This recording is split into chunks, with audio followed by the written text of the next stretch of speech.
Here are 5 lessons God taught me about money in the wilderness season so I could become a millionaire. Big statement, but I've made it because I've been released to. Number 1, you have to become it before you have it. And we see this time and time again in the Bible, that God will give someone a revelation before he releases them into that position. But between the revelation and the releasing, there's a situation that refines their character.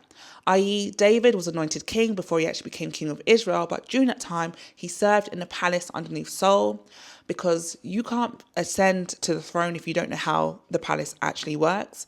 We saw it again with Joseph, who was told that he was going to be ahead of his brothers, but wasn't actually second in charge of Egypt till much later, because when he told his brothers that he was going to be ahead of them, he was not using wisdom, and it was a bit braggadocious because he knew that he was the favourite son, because he was actually the firstborn son of the wife his dad actually wanted to marry, which meant his brothers resented him. And if he had wisdom and he wasn't braggadocious, he wouldn't have told them that.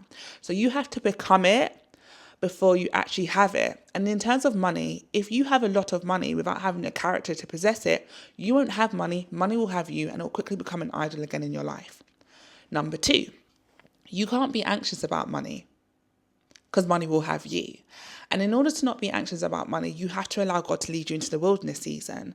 And so if we think about the journey of the Israelites, Moses took the Israelites out of Egypt, but the Egypt was still in them. God had to take the Egypt out of the Israelites in terms of their mindset around money and feeling anxious and being slave to work, and slave to their own hands, slave to a master, which in this case is money.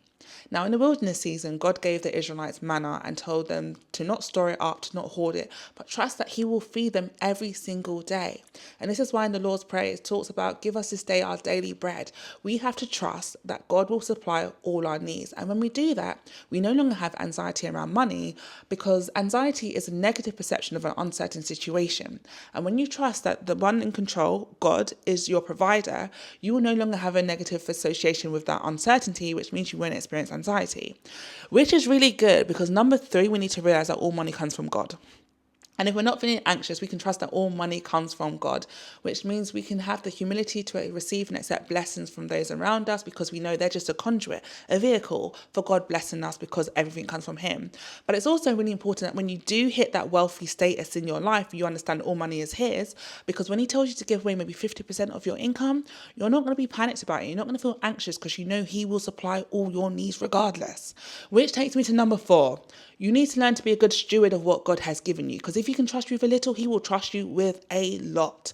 And it's really important that being a steward of your money means knowing it does come from him. So if he tells you to do something with it, you make it happen. And in this particular area, you need discipline. You need discipline, because you may not feel anxious about money, but if you don't have the discipline to execute what God told you to do by being a good steward, it's going to disappear. And we read that in the book of Haggai. You can work really hard, but if you're not being obedient, which is where the discipline comes in, God will put a hole in your wallet, and all your hard work, you won't see the fruit of it. Which leads me to the last point, number 5. God will show you that you're no longer working for money, you are working for him. And I've seen this in my own life. Recently, I have assumed a managerial position of a charity, which I absolutely love, which aligns with Isaiah 61 of restoring hope to the hopelessness. However, when money was an idol in my life, I would have turned my nose up at this job, because what they pay for a year, I could have made in about 3 hours of work, 10 on the maximum side of work in my business. Whereas because I'm no longer working for money, I'm working to hear, well done, my good and faithful servant, I accepted this role, and I'm now bringing the salt and light of God into this charity. And I absolutely love the work I do there, because it's so in line with my values, because God will give you the desires of your heart. But because I'm not working for money, I'm not focused on that. I am working as if I'm working unto the Lord, Colossians 2:23. It has changed my relationship with money. It has changed my relationship with how I see God. And it's also built in me a servant heart, which is what Jesus had and was, and we need to exemplify. And in that, it has changed my life. So whilst in the natural, God's revelation has not yet been released into my bank account, what he is doing is step 1, which is what I said, helping me become that person before he enables me to have what it is he's released to me.